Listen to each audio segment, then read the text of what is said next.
దోమలు గరవకుండా మచ్చర్దాన్లు కడతాం, దోమల బత్తిలు ముట్టిస్తాం, జిల పురుగులు వస్తుంటే డాంబర్ గోళీలు పెడతాం మూలకు, బల్లులు ఎక్కువైతుంటే కోడిగుడ్డు పెంకలు పెడుతుంటారు. ఇక ఎలకల బాధ తప్పాలంటే బోన్లు గంపాడ్లు పెట్టాలి. పిల్లులు పెద్దగా ఉండేవి, ఉన్నా ఆటితో తిప్పలుండది. కానీ అస్సలు కష్టం గివిటితోటేనబ్బా. అడుగు బయట పెట్టుడే కష్టం ముందుల్లా. నీ కుక్కలు పాడుగాను, మనుషులాగా పడితే పాప ముందుల్లా. పిక్కలు వీకుడే వీకుడు.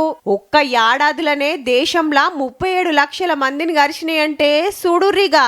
అండ్లా కాలం చేసినోళ్ళగిన భగ్గనే ఉన్నారు. నెరిగింత అధ్వానం దునియాలా ఇంకే దేశంలో లేదట మళ్ళా.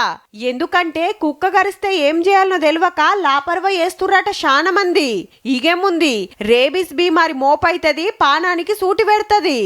ఎక్కడ ఉంటే ఆ ప్లేస్ లో ఒక డెటాల్ సోప్ తోని రన్నింగ్ ట్యాప్ వాటర్ కింద పెట్టుకొని మంచిగా క్లీన్ చేసుకొని తర్వాత హాస్పిటల్కి వస్తే ఇక్కడ TT injection plus rabies vaccine ఇవ్వడం జరుగుతుంది. గిట్లయితే పుండు మీద వైరస్ బలం తగ్గి రేబీస్ బీమారి రాదన్నట్టు.